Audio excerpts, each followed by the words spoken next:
All right. Good afternoon, everyone. Is this working? No? All right. Can you hear me in the back? Yeah? Close enough? All right. I like that. All right, I'll turn that off. And welcome, everyone. My name is David Spalding. I'm the Dean of the College of Business, and it's really great to have all of you here. We've never had an overflow crowd like this for an event, so this is outstanding. So it's wonderful to have you all here for the inaugural event in our CEO Speaker Series.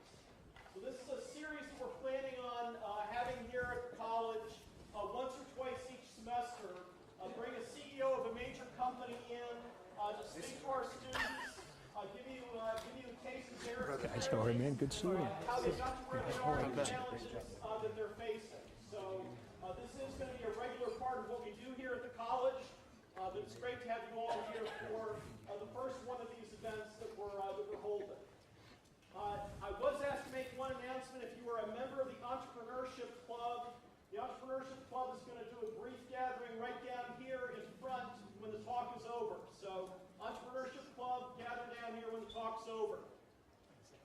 So with that announcement out of the way, it's my pleasure to introduce the inaugural speaker in our CEO Speaker Series. We have with us Dan Houston, a graduate of the College of Business. Dan is Chairman, President, and Chief Executive Officer of Principal Financial Group. Dan's a 1984 graduate of Iowa State and graduated from here just as we were becoming a college. So I think we officially became a college 3 or 4 months after Dan received his diploma from Iowa State. Dan joined Principal Financial Group right out of Iowa State. So he started with them in 1984, an entry-level position in Dallas, Texas. He's risen through Principal Financial. He became a Senior Vice President of Principal Financial in 2000, Executive Vice President in 2006, became President of their Retirement and Income Services Division in 2008. He was named President and Chief Operating Officer in 2014 and became Chief Executive Officer of Principal Financial Group in 2015. He gives his time to many charitable causes in Des Moines and in our nation, but I'm particularly proud of the fact that he gives his time to our Dean's Advisory Council, has been part of the group that advises me from the time I came here at Iowa State 3 years ago. So please welcome Dan Houston. Yeah, appreciate it.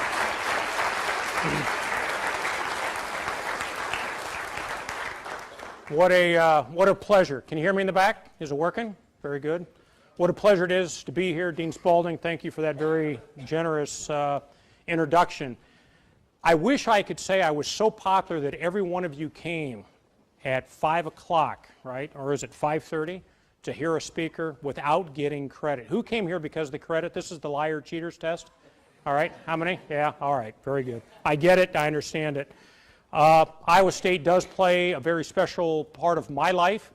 Not only did I go to school here from 1980 to 1984, but I was in married student housing here in 1982 and beyond. And let's just say this, I had reasonably poor grades before 1982. I had really good grades after 1982. Thank you, Joni, for that help along the way. Anybody else married as a student? Yes? How's it going so far? Good. Yeah, good. Excellent. Perfect. You know, today's conversation is the journey of becoming a CEO. And the first thing I'd want to let you know is you can't do it by yourself. And there's a lot of people you ought to be thanking along the way, but unfortunately, the way the mind is wired for anyone less than about 40 years of age, it's all about you and nobody else. That's just a reality. But you've got professors that are having a huge impact on you, and you've got parents who have had an impact on you, and grandparents and brothers and sisters. So as you're on this path of life, at some point you'll wake up and say, damn it, I really wish I would have said thank you along the way. Fred Chauvenet here in the second row, one of my professors, taught me a lot of life lessons. We were good enough friends while he was a professor here that when I started my career down in Dallas, he was one of the very first people to ever come join Joni at our home, and we had dinner that night, and you were on your way maybe to South Texas. And when I think about Fred in the classroom, he picked on one person. I don't know if you still do that or not, but I was that victim. And so for any of you other victims out there, it actually doesn't have to be the end of your life. You'll survive. You'll make it through. But what I always remember about Fred's class is there was a textbook, and then there was the textbook of life.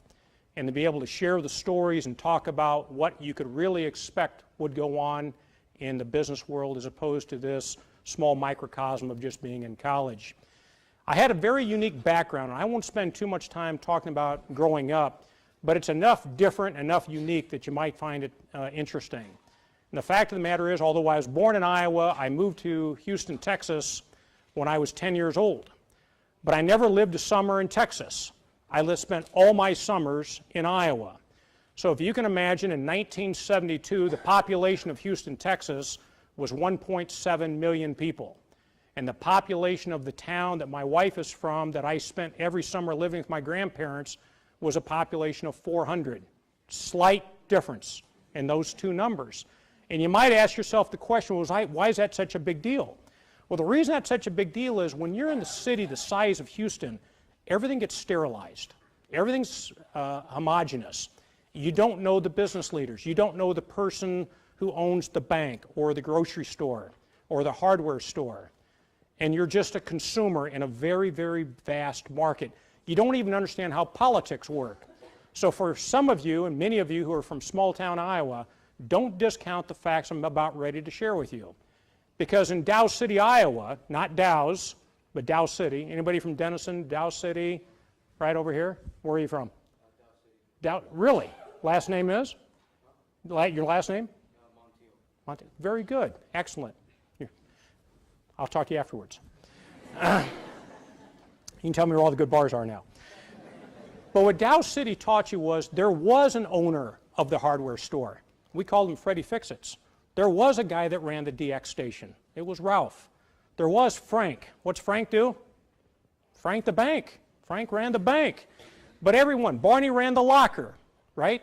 And so you knew these people in all aspects of their life. You knew what they did in terms of running a small business, and you had an appreciation for what they did. And you had an appreciation that if their hours were from 9 to 5, and someone wanted to walk into their locker at 5:30 and the owner was still there, do you think there was a sign that was turned around that said they were closed? Not a chance. That sign was always open. And in Houston, if they closed at 5, owner wasn't there. At 5:05, at 5:01, were they open? They were closed. So some of my best lessons in life come from splitting my life between Houston and Dow City. You saw how people were involved in the community. They wanted to create a community building. What did they do? They got a bunch of people that were community leaders and made the decision they were going to make an investment in their town so that they would have a place where they could gather. And so again, I just remind you of the fact that it's just critical that we open our eyes and recognize no matter where your background is from, there's something to be learned there, which transitions me into my next comment I want to make. Some of you are probably thinking, as soon as I can stick it out, these 4 years, these next 3, these next 2, this next one, that's it. Throw the victory flag. I'll never have to learn anything else again. Is anybody underneath that impression? You sure? No one's thinking it? All right. Well, here's the reality. You're never going to stop having to learn. The world and the pace by which society is advancing and cultures and the globalization around the world is going to cause all of us to be lifelong learners.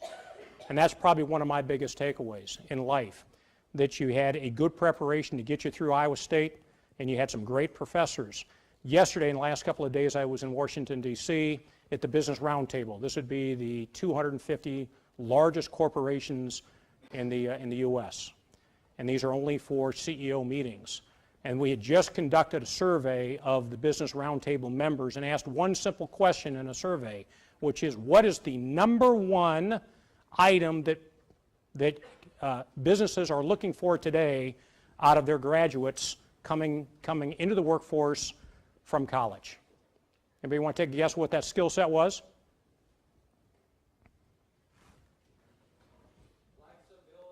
Flexibility. Probably not even on the top 10. But I like it. I like the fact you're anonymous and just yelled that one out. Teamwork, that's one of them. Collaboration, top 5. Critical thinking skills. Critical thinking skills.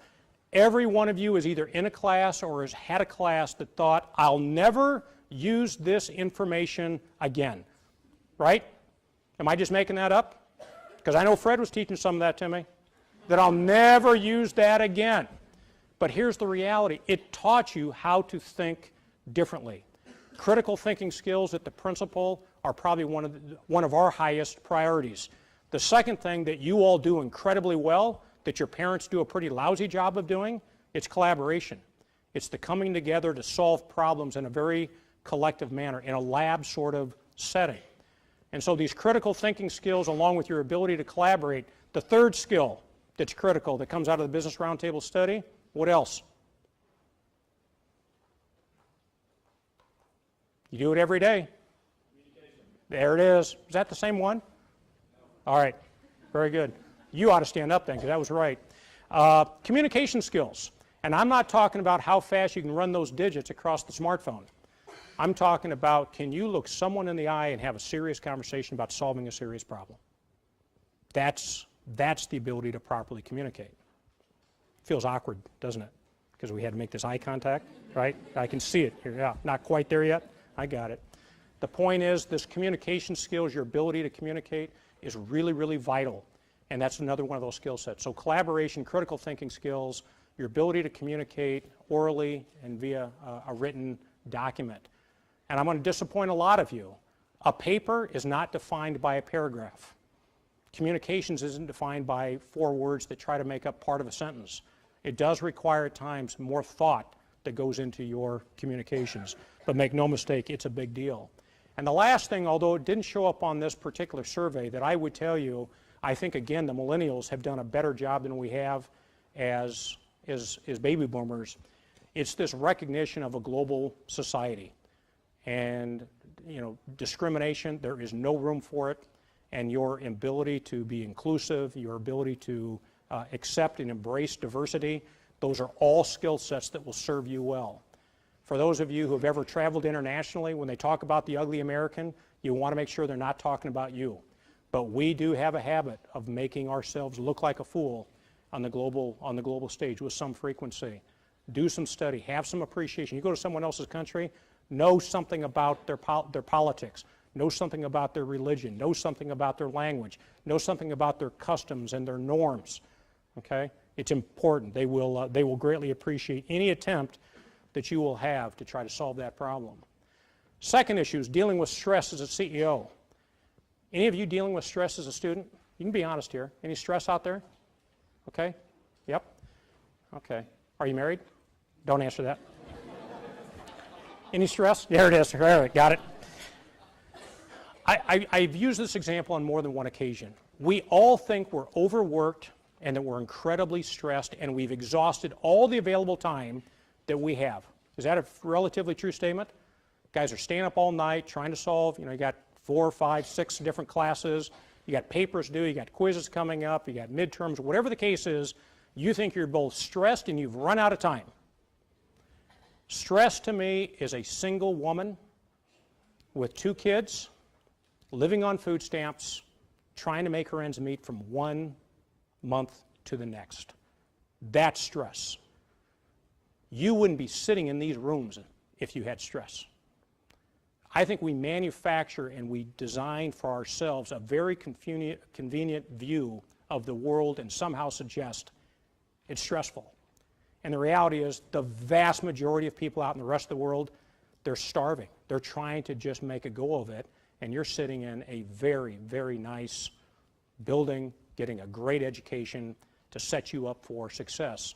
So when you're thinking about stress, make sure and calibrate it appropriately. Is it really stress, or is it just part of being a good student and going on in life and making a difference?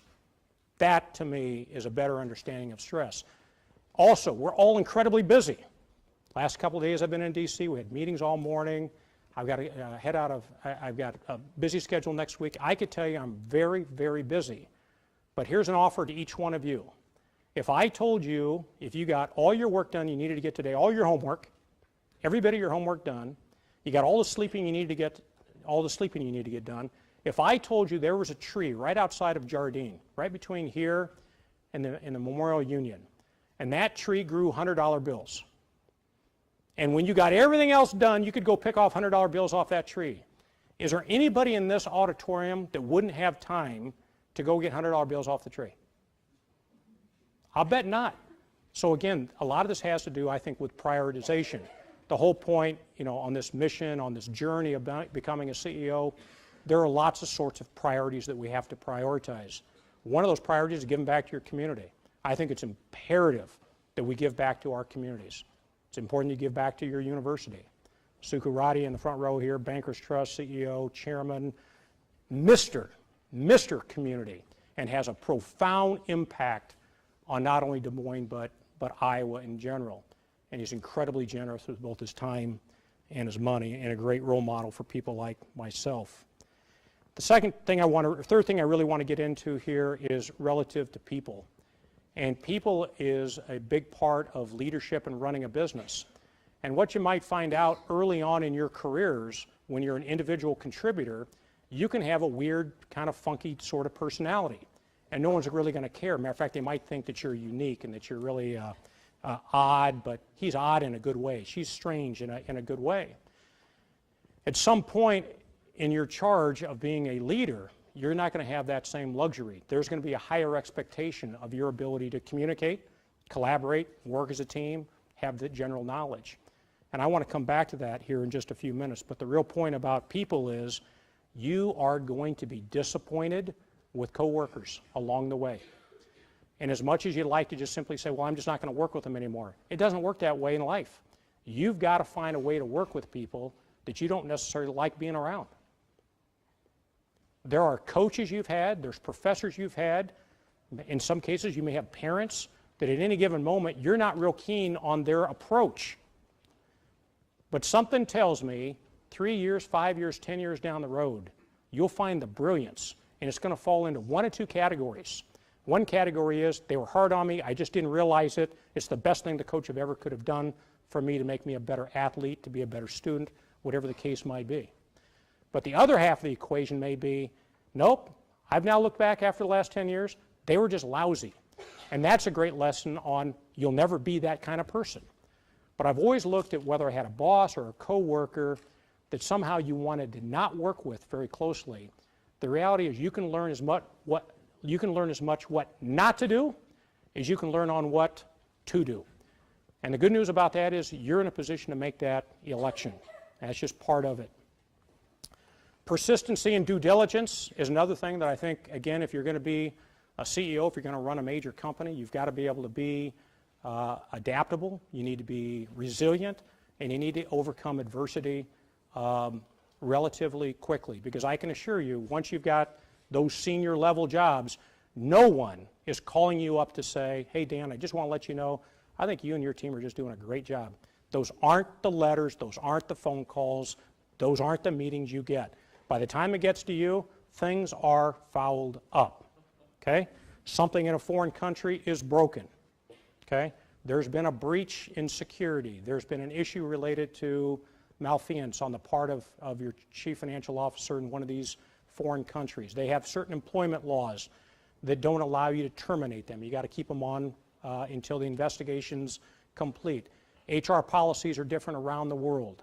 Regulators are quite different. You can get approval for a transaction. You can do business in that country. You think you've got everything under control. You applied. You live by all the rules until they change the rules. And you might say, well, hey, in the U.S., you can't do that retroactively. And they'll look at you with a great smile and say, that's the U.S. But that's how we do it here in Chile or in Mexico and Brazil. So this ability to be resilient and overcoming adversity is really, really an important part, an attribute of a leader. And in terms of sticking with it, there's no way of just passing the ball. Once you become the CEO, that one's on you. If it could have been resolved by someone at a lower level, if you've really empowered your employees to solve problems, they would have solved it. They didn't bring it up because they couldn't solve the problem. So again, we go back to those skill sets: critical thinking skills, Sometimes you're measuring the amount of time you have in minutes that you have to make decisions that are really, really important. There's other times where you have hours or days or weeks or months. But this idea of sticking with it and being a bit bullheaded at times. The other item I would throw out relative to this persistence and diligence is, do you have all the information? And I know when I speak to other CEOs, if you ever somehow suggest that you've got all the best ideas, there's nothing I can possibly learn from anybody else, that's a death wish for any person in any job. You show me a group of 10 people solving a problem, I guarantee you, if you thought you had the best idea, there's going to be another 2 or 3 out of those other 9 ideas that are going to be potentially very, very relevant and possibly be a better solution than what you have. So now we go back to critical thinking skills, and we also go back to this idea of collaboration and communications. Did you even set up the problem and present it in the proper format? Sometimes yes, sometimes no. The customer, I love this one. In my way of thinking, the customer is at the core of what we do. You don't get the customer right, you got a serious problem. And anyone who's a CEO that insulates themselves in a corner office that doesn't interface with customers, I think you're setting yourself up for success. I'll give you a couple of examples. I got a phone call. I was actually out visiting with the chief financial officer of Apple Computer. And I was waiting in the parking lot to go in and see him because I arrived about 30 minutes early. And I got this phone call. And it was a guy who I'd never heard before, but I'd heard he had called the office because Mary had said to me, hey, this guy had called. He wants to you personally. Do you mind if I give him your personal phone? And I said, no, not a problem. He called, and the challenge we have a business process. And in our business process, we send out in batch form every night notifications to our customers that they've got something in their mailbox. And that mailbox notifications let them know that the first thing in the morning when they arrive, it's going to be there. It'll notify them that they've got some piece of work, got to love that, where we give assignments to our customers to go do work. Anyway, that's a whole other matter. But it would ring his phone because that's how it was set up and that's how our system set up. Well, as it turns out, this guy lives in California. These calls were coming in during the middle of the night. He's got a disabled daughter. She lives in another bedroom in the house. She's completely dependent on his care. Her only way of communicating to her, because she's quadriplegic, is to use a phone, and that's the emergency device. It's the same phone that we were calling every night saying that he's got work to do when he gets to work in the morning. He expressed that to me, and I thought, well, that just doesn't seem like a very good solution for our customers. And I talked to the people in the business area. They confirm, yep, that's how we do it. And Dan, we can kind of shift our liability, put it on the customer. Hey, we've notified you. That's now your job to do. I explained the situation, and they said, well, you know, that'd be very difficult. We'd have to program that. And I asked a very simple question. How much would it cost us to have an opt-out program edit to allow this particular customer to opt out of that notification? The cost was $10,000. Was it worth it? One customer, $10,000, small plan. Worth its weight in gold. Not only for him, but also thousands of other customers that had some other unique situation that sounded a lot like that. I would have felt sorry for him trying to navigate through our system to try to make that case. But the point is, CEOs have an equal responsibility to be involved with customers, understand what they're up against, their challenges, and making sure that they apply that appropriately. Another customer story. Many of you know Blockbuster Video, right? They were dominant. What a great story. What a great success story. They sold themselves to Viacom some 10 years ago for more than $6 billion. They had 60,000 employees. They had over 5,000 locations. They owned it. They owned the market. And they reported as a public company to a board of directors. The board of directors would have seen an income statement and a balance sheet on this company.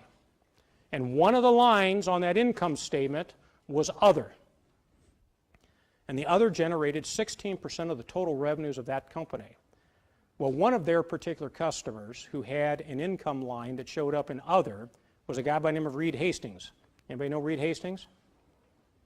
Founder of Netflix, because he had a knucklehead kid that left a video in the back of the car, and it cost him $30 when he took it back to Blockbuster. He thought that that was really an unacceptable sort of fee to associate with the customer. He thought there had to be a better idea. There's two things that come out of that story worth noting. The first one of which is the fact that he called it Netflix. He didn't call it Mailflix. There was not enough bandwidth when he started Netflix to even send it over the internet.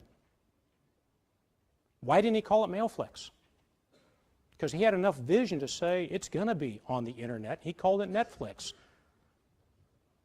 That income line of 16% represented late fees. I can't even imagine sitting in a boardroom seeing a line that said late fees that say if we punish our employees, if we punish our customers enough, we got 16% of the $6 billion of income. They lost it all. Bankrupt. Gone. And I think as technology continues to evolve, when I think about Uber and I think about Kodak, better to Uber yourself than to get Kodaked. Because you get Kodaked, it's game over. And I think the only way that you really understand that is if you're a CEO who's aware of, understanding, and understands what your customers are going through.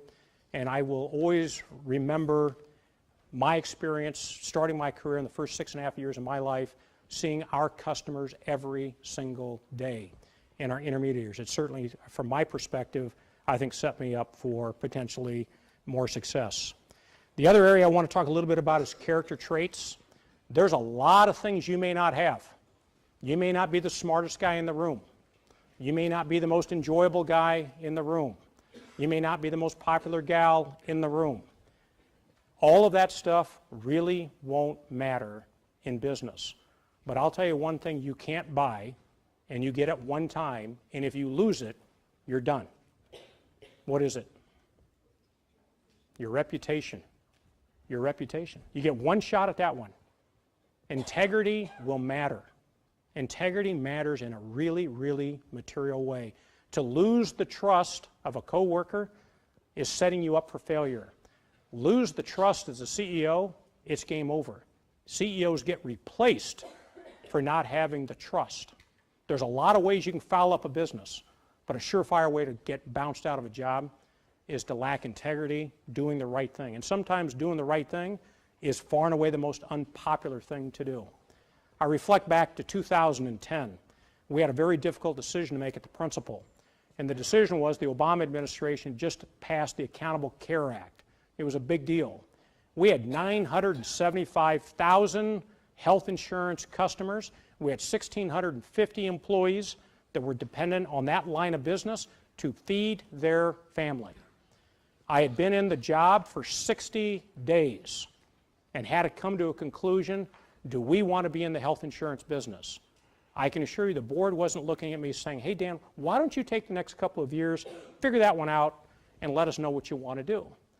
The reality is I was very dependent on a lot of coworkers, dependent on some other advisors, and we finally came to our conclusion. If the government was going to be in the health insurance business, we probably wouldn't be successful in the health insurance business. We looked at the exchanges that took over a lot of that business, at least temporarily, and the companies and what they were having to be on the exchange, and came to the conclusion that'd be a really good way to lose a whole lot of money. Okay? So made the decision we're going to sell the company. Now here's the interesting part of that story. We had two routes. In both cases, we were going to cash a check for $140 million. Either case, $140 million. One had execution risk, one really didn't. One was a wholesale sale of our business overnight to United Healthcare, lay off 1,650 people, make a tough decision, and we'd cash a check for $140 million.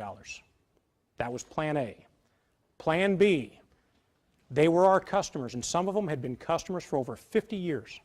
50-year customers. How often do you shut down a business and you get a letter from a customer that says, I just want to tell you it was a privilege to do business with you for 50 years. I'm sorry that you are leaving, but I understand why.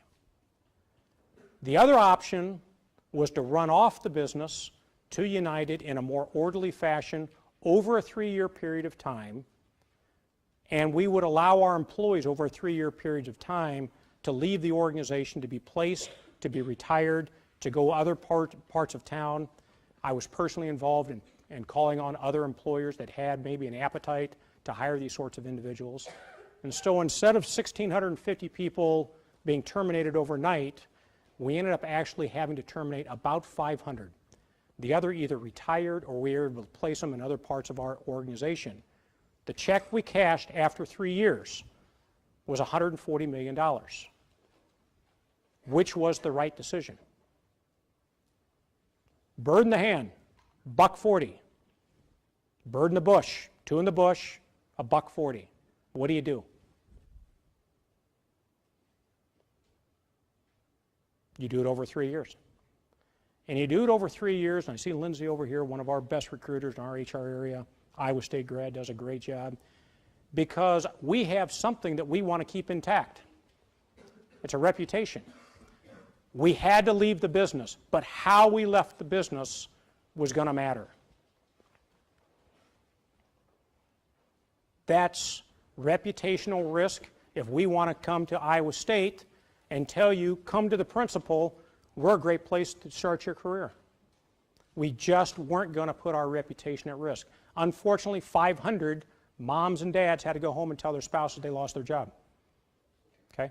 So we still had to deal with that. But these decisions relative to character, your character, how you manage your reputation as an individual and as a company, has lasting effect for not only years, but frankly measured in decades. Character traits around arrogance. You probably can't be a successful CEO if you don't have some level of an ego. You probably will be crushed if you don't have a modest amount of ego. But the moment that turns into arrogance, it's game over. The world doesn't want to see arrogance. You also need to know that even though you have a lot of authority, if it weren't for 14,999 employees, I couldn't do what I do. And so keeping your ego in check is a really, really big deal and something we have to manage accordingly. I want to transition now into what I consider to be the three kind of now we're really getting towards the end here, so be ready with your questions. But it's really around leadership. I think about managers, and then leaders, and then servant leaders. Managers do a great job of keeping the trains running on time. They didn't have to devise the strategy. They don't necessarily have to have great critical thinking skills, but these are the people that every day manage to keep the trains running on time. And some of those managers, their lot in life is somehow they finally got some authority and they're not afraid to use it. And we've all worked for them. If you haven't, you're going to meet one. They're really obnoxious. They're difficult to work with and work for. But those managers manage a process. They keep the trains running on time, and that's fine. But those managers eventually need to start migrating themselves towards being a leader. What are you going to lead? You going to lead a process? No, not really. Leaders are very instrumental in devising the strategy of a company. There's a lot of things that you can get right and a lot of things you can get wrong. Getting the strategy wrong, no matter how good of you are at execution, it'll be a failed mission. You got to get the strategy right. And then you got to be really good at execution. Our previous chairman, Larry Zimpelman, said there's only 3 things you got to do once you've got strategy. Anybody want to take a guess what they are? Execution, execution, execution. That's really important. You have execution if you've got the right integrity and you've got the right core values as an organization. Once you start making this migration to being a leader and you're devising strategy and you're having to be able to shape the vision of the company, which is frankly, as you sit at this crossroads, yesterday I was in a room with a gentleman who is the CEO and chairman of the board of the X Prize. Anybody familiar with the X Prize? People on that board of directors are people like Elon Musk, Jeff Bezos, Richard Branson. This is a very high-test group. They were the one that sponsored the first SpaceX project for the first private organization that could put a spaceship into outer orbit and have it circle the Earth. What was the winning prize of that? $10 million. And the reason that the X Prize is there is the X Prize is there to solve really big problems that the private industry can't because it won't pay off. There's no upside to it. And the government probably doesn't have the resources to do it. He was describing to me yesterday in the case of the X Prize, The reward was $10 million. They raised over $450 million in private equity to get that done. That's the power of crowd financing, crowdsourcing to solve really big problems. This week they'll be announcing a project to solve the issue of ALS. What's the winner going to get? $100 million. Do you think crowdsourcing is going to be involved in trying to solve a problem for $100 million? They think upwards of $3 billion will be put in a position to go solve that problem. That's how the world has changed relative to how you get really, really big things done. And I think to any corporate leader, what it tells us is we're going to have to be way more open-minded than we are today to ideas that are sourced from a Google engineer that's working at midnight in the Silicon Valley, potentially solving a problem for a financial services company in Des Moines, Iowa, and get comfortable with the fact that you're going to pay them to do that. Completely unstructured, undefined, have to give information that you might not otherwise want to give.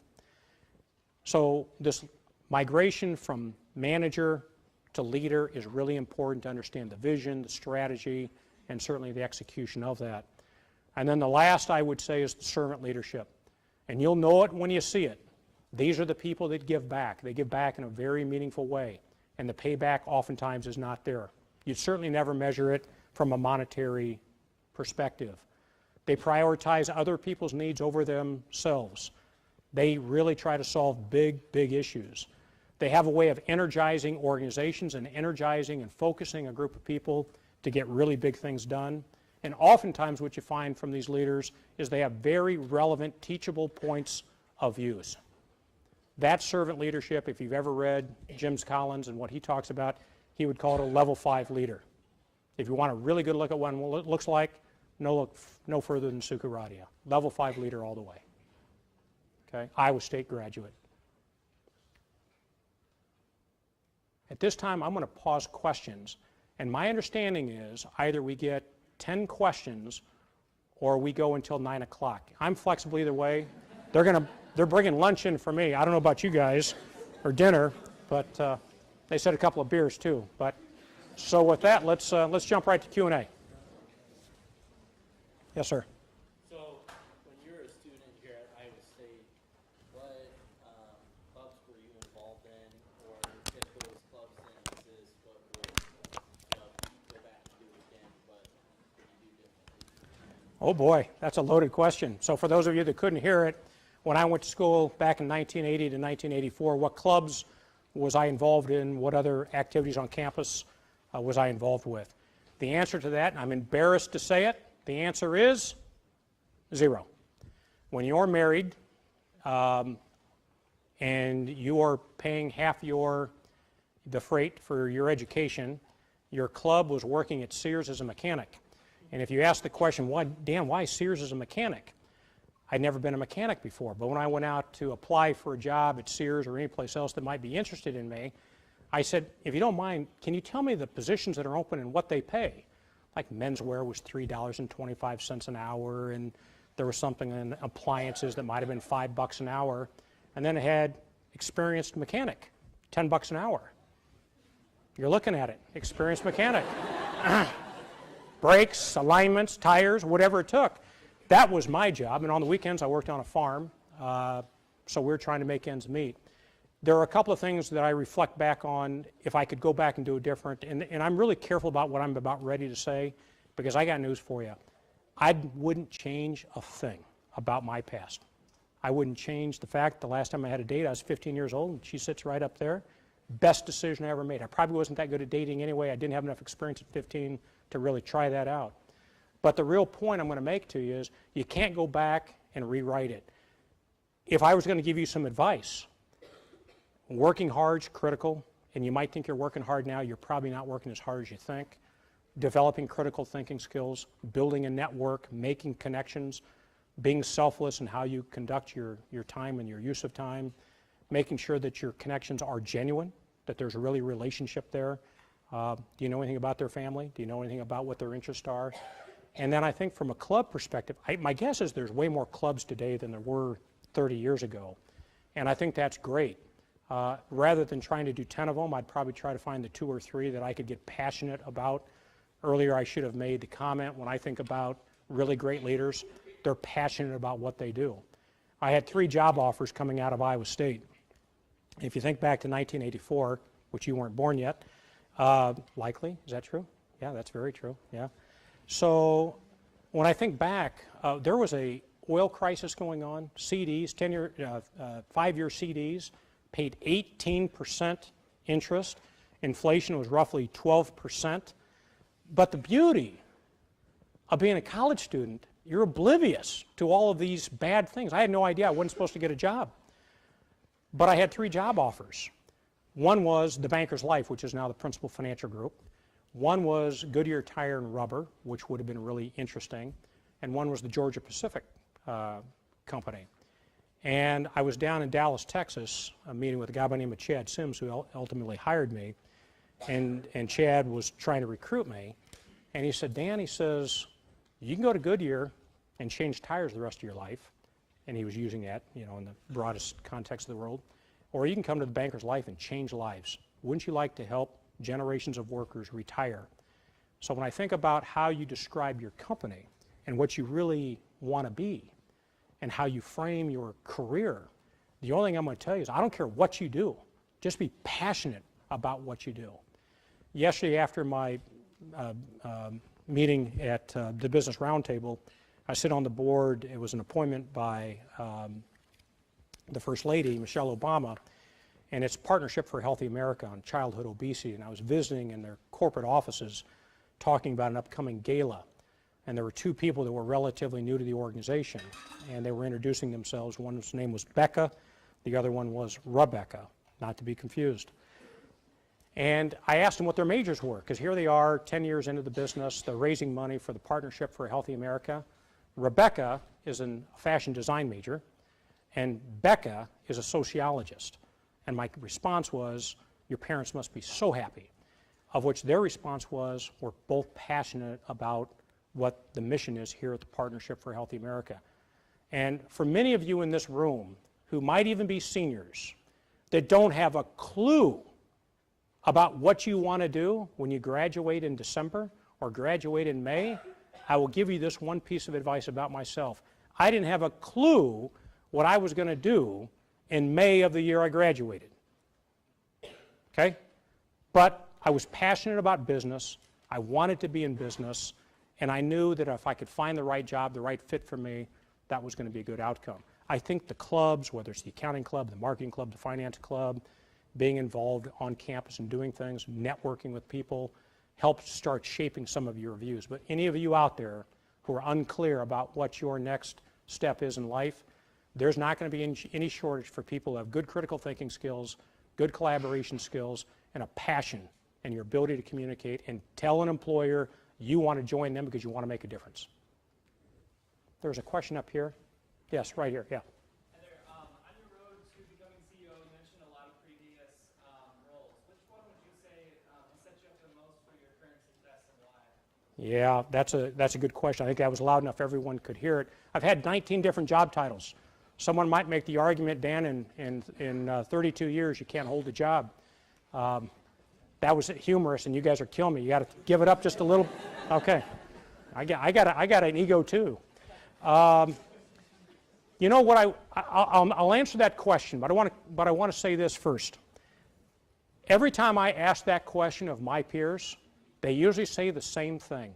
It was their first job because they had a boss that made a real difference on them. And you're going to find that it may not be the job that you're doing, it's your boss. It's the person that made coming to work exciting, invigorating, you were passionate, you felt you could make a difference, you were empowered. That first boss that you have that lights that candle for you is likely the position that you will look back always fondly on. And I'll tell you what, I have been blessed. I've had some of the best bosses in the world, and I've had a variety of them. I can really say I'd have to go way back when, before I even joined. I was in high school when I probably had a shithead boss. And you're going to have one too. It's just the way it is. And you're going to learn a lot from them. But to answer your question very specifically, My father gave me some advice coming out of school. And the advice was pretty simple. He said, you know, Dan, he says, you could go be a management trainee somewhere, and maybe in 10 years' time, they might find out who you are and what you do. And in my particular case, he said the other option is get involved with the customer, whatever it is, some engagement with the customer. Understand at the core of your business what they're dependent on. So for me personally, whether it was taking a position in a call center or a sales job or service or relationship management, I think once you really understand who that customer is, what motivates them, that's a pretty darn good place to start in an organization, and something I would give a lot of consideration to. Other questions? Yes? Hi, so I've recently accepted a position with principal, so I'll be coming and working. Excellent example of a person who made great critical thinking skills. Smart choices. So my question is about work-life balance. For a working mother with 2 kids, one who's very recently born, or someone in your position, like how do you make it work? I go back to my tree example. If I told you there's a tree growing outside with $100 bills, everyone could find time. I think the first thing I'd say, most employers that I'm familiar with, they're sensitive to your issues, and they do try to work quite hard to recognize that families today are needing more flexibility. And working from home are programs that we've put in place, recognizing mothers have different challenges. And so the bit of advice I might give you is really work on stuff that's important and prioritize those things. You know, the reality is my work-life balance is probably not that good. Is that a fair statement? Is it fairly accurate?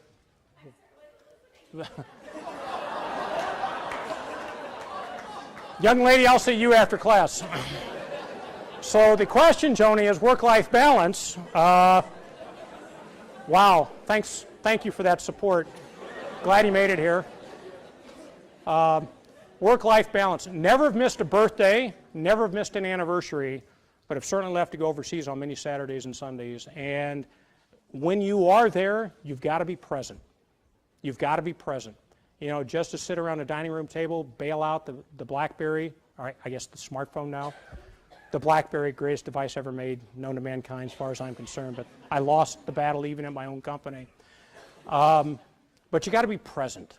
And I would encourage you to find that balance. You're going to find there. And I think, you know, right employers recognize that people have needs and that we do try to strive for work-life balance.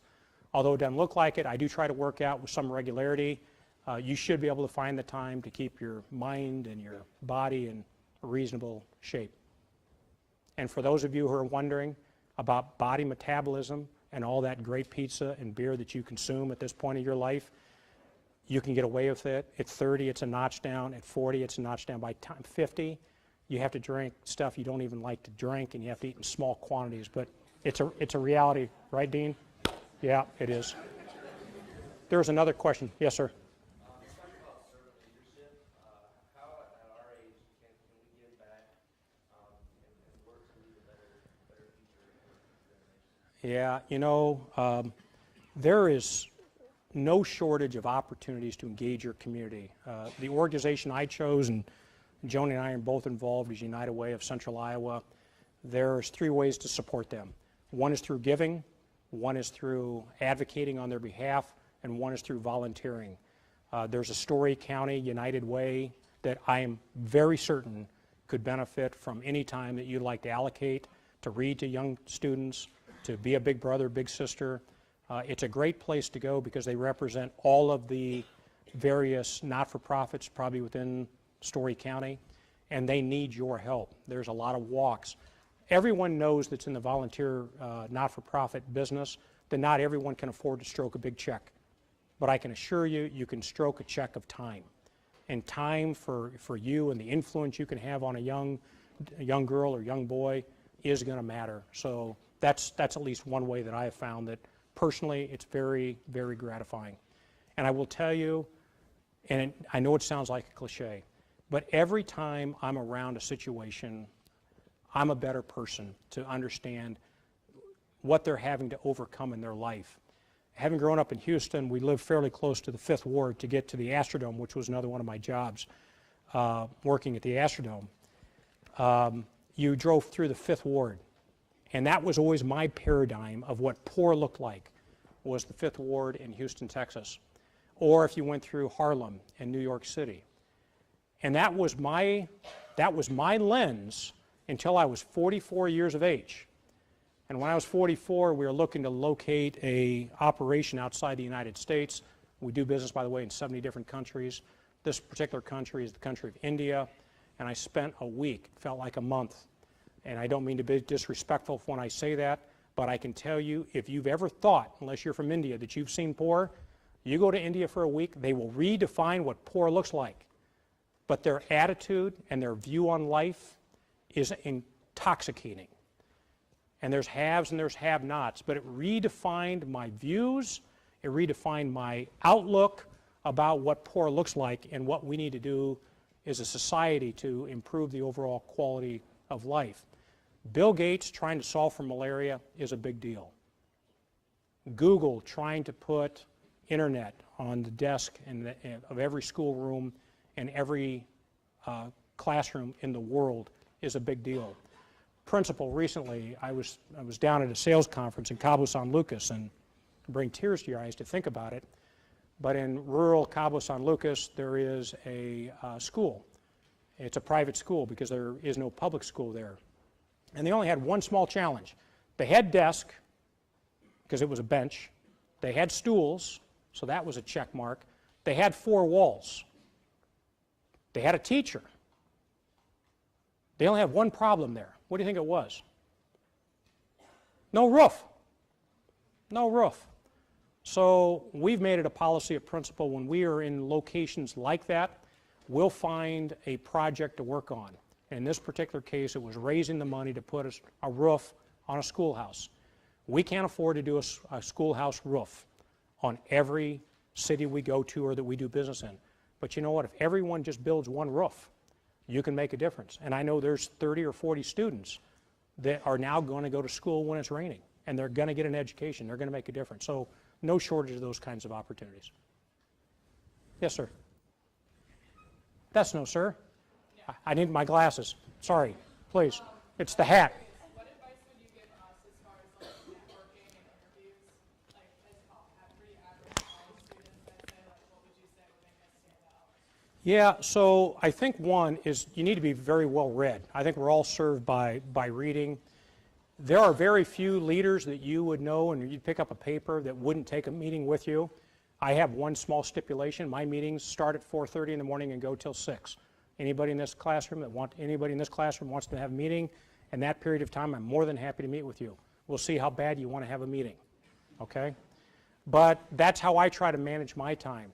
As far as networking with your parents, get comfortable with talking to adults. We're not intimidating, I can assure you. We all are roughly the same. And so I think, you know, in your particular instance, find a way to network into the business community, find a way to network with your friends. They know a lot of people. And again, you know something about what you're going to do. I was meeting on Tuesday night with the CEO of a company that we do business with. He has 200,000 employees. And I had my briefing book, and I can assure you I had memorized my 3 pages about our relationship I had with him. And there were 3 things that I needed. I was expecting that he had 3 things that he was going to ask of me. He didn't do his homework. He wasn't prepared for that meeting. I'm on the record with what I need, and I think I'm going to get it. He had the perfect opportunity and didn't prioritize that. Do your homework. Do the math. Be prepared. I refuse at work to have slide decks that are sent out in advance and then for the benefit of the group in case they hadn't read the materials, waste my time by spending the first 20 minutes of a 45-minute meeting going over materials that I already had in advance. Being better prepared, being on time, being engaged really makes a difference. Does that help? Yeah. Okay, good. Thank you. Yes?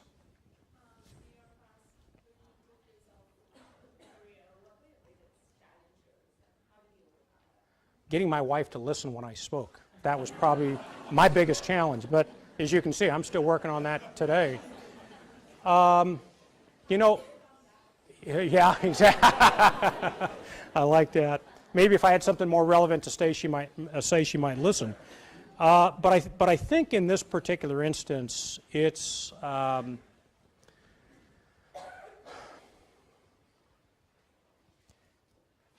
I get back to you have to do the homework. You really do. And you need to be well-read. You need to study and prepare and be in a position. And I think as I reflect on the various jobs I've had and working with others, critical thinking, problem solving, communicating are all the kinds of things that set you up for success, no matter which one of those roles that you want to talk about. I see people that they have 98% of what they need, and now we're talking about senior levels within a company. They have 98% of the skill sets that are needed. And in many other companies, they could run the company, but they're not going to run this company. There's 2%, that's all that keeps them, because the margin of difference at the most senior levels is ever so small. And what I would tell you is in most cases, it has far more to do with style than anything else.